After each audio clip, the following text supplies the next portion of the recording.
Nkomeje kubashimira cyane uburyo mukomeje kudukurikira. Imana ibahire, Imana ibahe umugisha. Muri iyi minsi abantu benshi batewe ubwoba n'igihe kiri kwihuta cyane, kandi koko niko biri. Iminsi irihuta, akaba muri iyi ngo mbese ko mbona bucya bukira amaherezo azaba yayo. Iminsi irihuta pe, ugasanga abantu bafite ubwoba, ndetse iminsi irarangiye nta kintu ngezeho, imyaka iranjyanye nta terambere ntaki. Ariko uyu munsi nje kuguhumuriza ngo no ku munota wa nyuma Imana yacu irakora.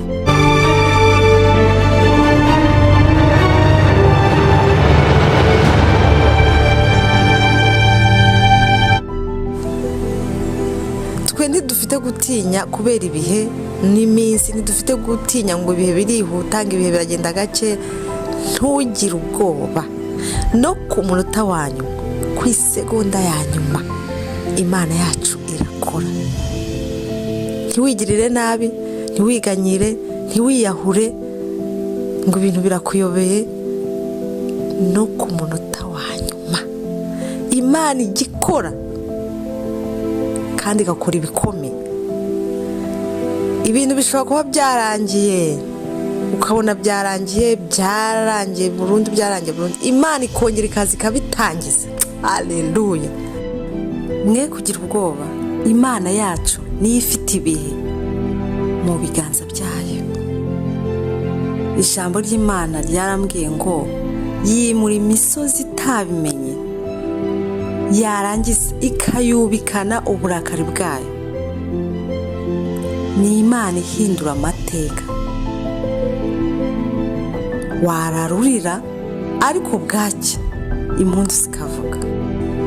Umuririmbyi yararimbye aravuga ngo iyi myaka 1000 Imana ni myinshi kuri twe, kuri wowe iguhwaniye n'umunsi umwe gusa. Imana ntigikerererwa, isaha y'Imana ni isaha y'ukuri. Is the right time. Wicogora, wicika intege, wowe gusa upfa kuba waravuganye n'Imana, ukaba uzi neza ko ariyo yavuze.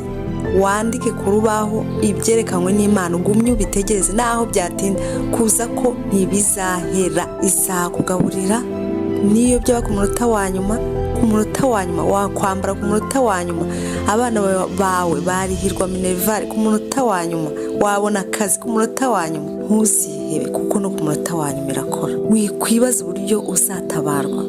Uwiteka zishakira inzira, Uwiteka zishakira igitambo. Uribuka Aburahamu ajya gutamba Isaka, umwana wenyine yari afite, amubonye mu zabukuru, Imana ikamubwira ngo ntambira Isaka. Byari ibintu bikomeye. Mu gihe Aburahamu arambuye inkota ku muhungu we Isaka, marayika aravuga ngo have Aburahamu, wirekurira inkota ku muhungu wawe, kuko maze kumenya yuko umunyeguriye, kandi maze kumenya ko nawe unkunda. Reba intama, Imana imwereka intama yafatiwe mu gihuru, iramubwira ngo genda utambira ntama. Imana itabara Aburahamu, Imana itabara Isaka, Imana ikora igitangaza ku munota wa nyuma. Haburaga isegonda imwe ngo atere umwana w'inkota. Imana we, Imana y'urukundo, Imana itabara, Imana ireba, imugirira imbabazi, iravuga ngo reba intama, hari igitambo. Uwiteka azishakira igitambo ku ibyo bikugoye. Uwiteka azagukorera igitangaza ku munota wa nyuma. Ntuzacike intege, nawe uzakomeze kugeza mu munota wa nyuma. Nzi neza ko Imana izakora igitangaza. Ibuka inkuru y'umupfakazi wari ufite ideni yasigiwe n'umugabo we amaze gupfa, afata rirangije. Umupfakazi bahoraga bamwishyuza, abura ubwishyu neza, areba imbere n'inyuma, abura ubwishyu. Aho bigeze abafite ideni baraza bati, uyu munsi ntacyo tubwira, uyu munsi twaje tuje ni simusiga, uyu munsi turatwara aba bana bawe, nta kindi tubwira, nta magambo dushaka. Aramutekereza, aramubwira ati ubu bagiye gutwara abana, nta kindi kintu nakongeraho. Barihanganye bihagije, ideni sindishoboye. Yamanitse amaboko ati sindishoboye. Yarageze ku munota wa nyuma, ufite iki mu nzu? Aramubwira ati mfite utuvuta mukabya genda utire ibintu byose bishobora kujyamo amavuta. Umupfakazi aratira, umva n'abana barajye baratira hose barajagajaga, maze bazana ibyo bikoresho batangira gusuka amavuta. Uko basuka amavuta akomeza aza kugeza ubwo ibintu byose byuzuye n'ibyo batiye birarangira. Abaza Elisa ati mbigenze nte? Aramubwira ati genda ugurisha amavuta wishyura ideni, numara kuryishyura asigaye abatungane n'abana bawe. Imana ishimwe. Iyo Imana itabaye, iyo Imana itanze umugisha ntabwo yongeraho umuvu. Imana yahise ikemura ikibazo burundu. Imana nikemura ikibazo cyawe izagikemura burundu, ntabwo izagikemura igice. Wenda yabwira umuntu ngo agende amwishyurira ideni, yari kumwishyura ideni gusa, ariko ntiyari gushyiraho niba izamutungana n'abana be.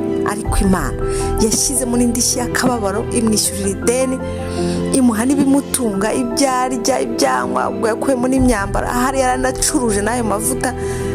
Imana niza izagutangaza. Ibuka Abisirayeli bageze ku nyanja itukura, amagare ya Farawo arabakurikiye, imbere hari inyanja, impande n'impande ni imisozi.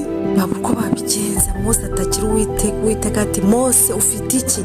Mose ati mfite inkoni. Uwiteka ati rambura iyo nkoni ku mazi, rambura iyo nkoni ku nyanja.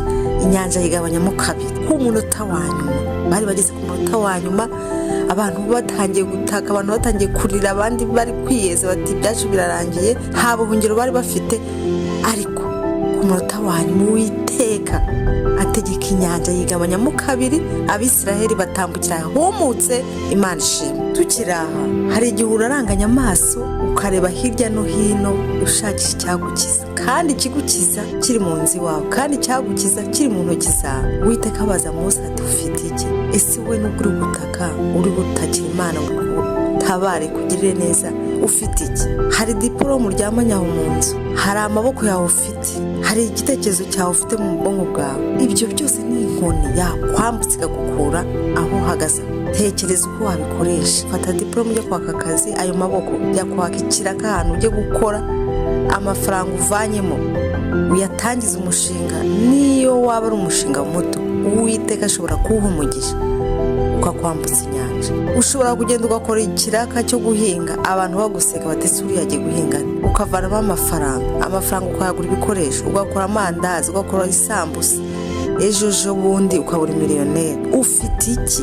Wirira, witaka, reba icyo ufite. Uwiteka umusaba umugisha ku cyo ufite.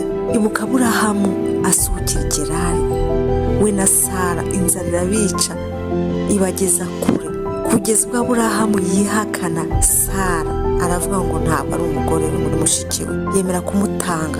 Bene da birababaje cyane, ariko kuko Imana ari umubyeyi, ibonye Aburahamu ageze aho atanga umugore ku munota wa nyuma, Imana iratabara itanga ibyo kurya no kunywa kuri Aburahamu na Sara, kandi barongera barasubirana.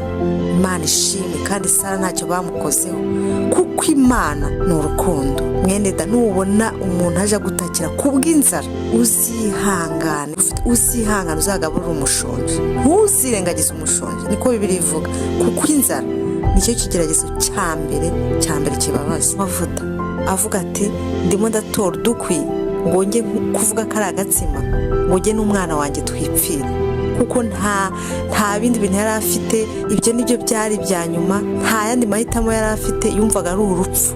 Yari ageze ku munota wa nyuma, ariko Eliya aramubwira ati banza ukamvugira. Umugore aramaramaza ati reka mbikore, arabikora, ariko ntabwo ari ibintu byoroshye. Kuba ariko kantu warushigaje konyine nawe ucungiraho ngo upfe, umuntu akakagusabaho, ni ibintu bitoroshye. Ariko yagize kwizera. Nyuma yaho ngo ntabwo ifu yigeze ibura mu kibo, nta nubwo amavuta yigeze abura mu rugo rwe mu mperezo. Rero Imana igitabara ku munota wa nyuma, igaca inzira aho zitari. Mwene data, komeza wizere, nubwo byaba bikomeye komeza wizere. Imiyaga ibaye myinshi komeza wizere, utumbire Imana izagutabara. Nubwo ubona nta nzira, izagutabara. Nubwo haba ku munota wa nyuma, Uwiteka azerekana nk'Imana. Amen.